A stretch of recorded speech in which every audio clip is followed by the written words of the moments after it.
Nauzubillahi minasyaitonirrajim. Bismillahirrahmanirrahim. Assalamualaikum warahmatullahi wabarakatuh.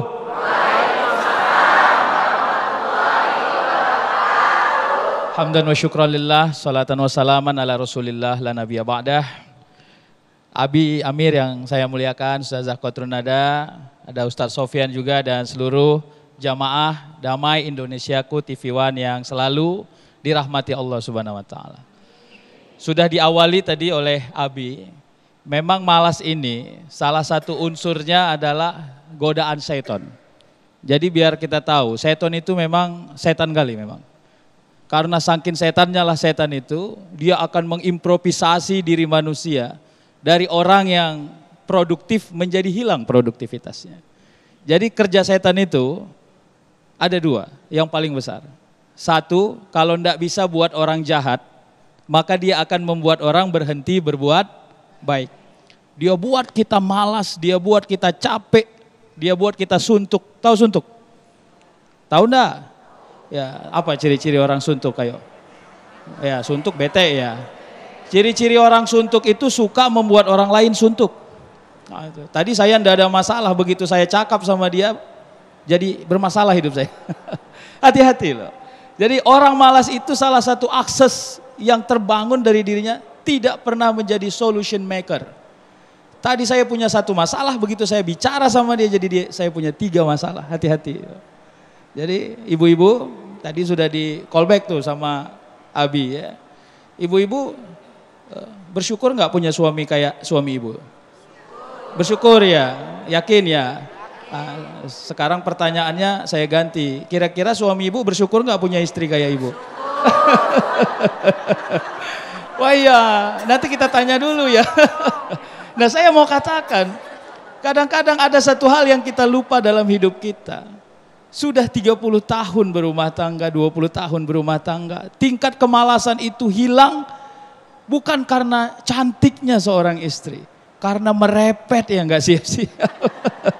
Hati-hati ya, benar nggak Pak? Oh ya, suami-suami itu sebenarnya tidak pernah takut sama istrinya. Itu harus paham ibu-ibu. Tapi sering aja istri-istri kelihatan menakutkan itu. Ah, itu hati-hati. Nah jadi saya mau katakan kepada kita improvisasi tadi. Tadi sudah disebut instrumennya. Faiza faroghta fansab wa ila rabbika farghab. Konsentrasi kita adalah hidup yang sedang berjalan. Begini, Allah tidak pernah membuat manusia jelek takdir hidupnya.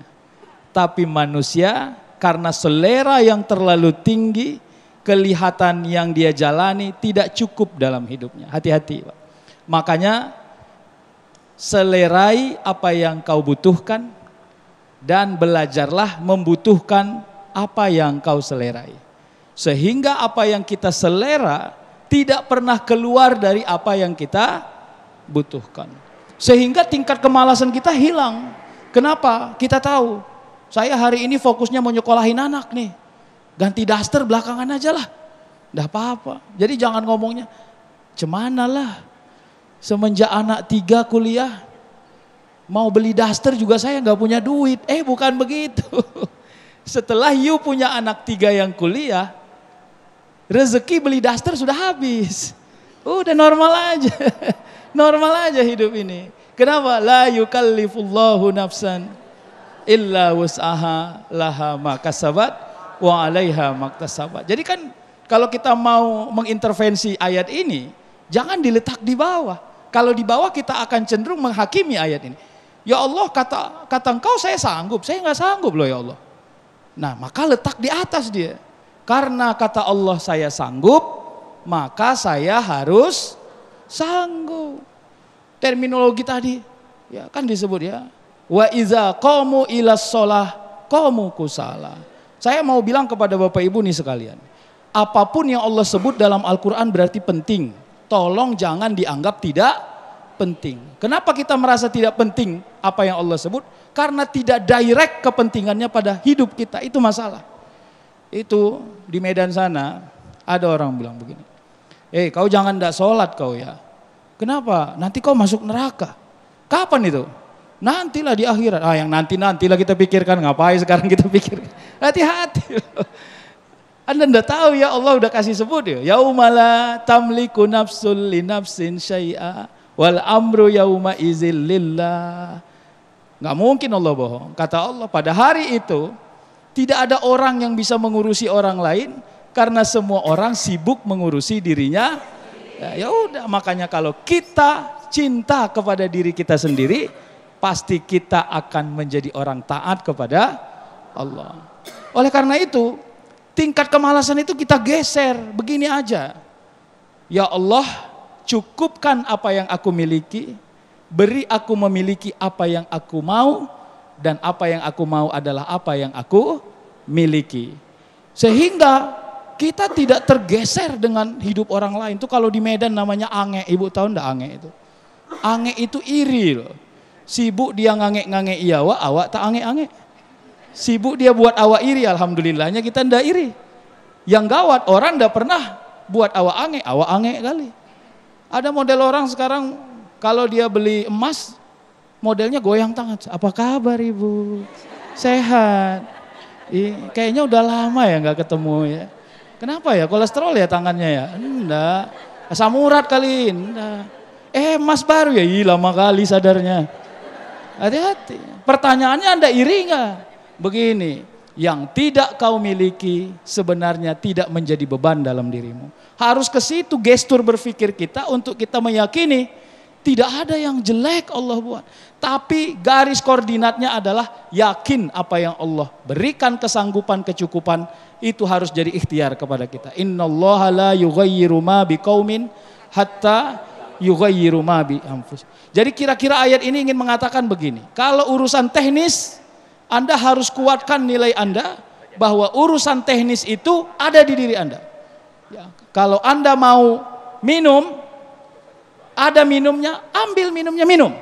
Tapi setelah Anda minum airnya, apakah air itu membuat Anda sehat atau tidak, itu sudah tidak urusan Anda. Hati-hati. Jadi kalau Anda haus jangan marah sama Allah. Kalau malas ngambil minum, insya Allah Anda haus terus tuh. Maka ambil minumnya. Setelah ambil minumnya, berdoa agar Allah berikan minuman yang kita minum itu adalah sesuatu yang bukan hanya menghilangkan dahaga, tapi juga membangun kesehatan, membuat kita jauh lebih taat kepada Allah. Ibu-ibu, sedikit lagi ya. Maka begini, selama hayat masih di kandung badan, tidak boleh berhenti berikhtiar, karena ikhtiar adalah lawan dari kemalasan. Baik, Masya Allah, paten kali Ustaz Syukri ini. Masya Allah, terima kasih Ustaz Syukri Albani, sebagaimana yang disampaikan oleh beliau bahwa sifat setan ini, sifat malas ini bagian daripada setan. Tapi memang setan kali malas ini ya Ustaz ya. Baik, Masya Allah, nanti di segmen ketiga apa yang disampaikan oleh guru-guru tadi bahwa Ustadz Abi Amir menyampaikan penyebab kemudian juga dampak buruk. Nah, bagaimana solusi dari Islam itu sendiri untuk mengentas kemalasan ini? Dan insya Allah akan sampaikan selengkapnya oleh Bunda Ustazah Kotrunada. Namun Ustazah Kotrunada sudah bersiap-siap untuk berbagi berkah bersama Luwak White Coffee.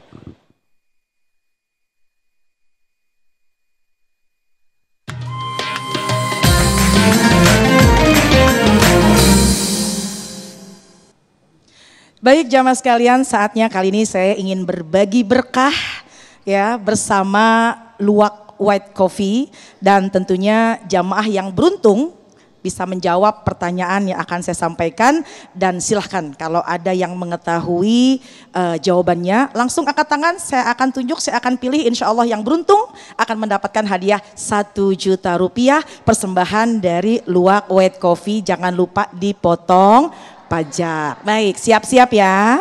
Pertanyaannya, sebutkan salah satu dampak buruk dari sifat malas. Bapak, ada yang berani angkat tangan? Ibu? Oh, yang paling depan kalau gitu saya pilih ya. Silakan kakak. Kakak silakan ke depan sini. Silakan mikrofonnya. Kakak siapa namanya? Nama saya Nisa Wilda. Nisa. Nesa. Namanya Ya. Nisa. Baik. Tadi pertanyaannya sebutkan salah satu dampak buruk dari sifat malas. Jawabannya apa kira-kira? Jawabannya adalah mendapatkan kehancuran dalam hidup. Masya Allah, mendapatkan kehancuran dalam hidup. Betul Bu? Betul Pak? Alhamdulillah, selamat mendapatkan 1 juta rupiah dari Luwak White Coffee. Silahkan terima hadiahnya. Dan jangan lupa dipotong pajak. Baik jamaah sekalian, kita masih berada di Damai Indonesiaku dan insya Allah setelah ini kita akan kembali dan tentunya kita menyaksikan pesan-pesan berikut ini.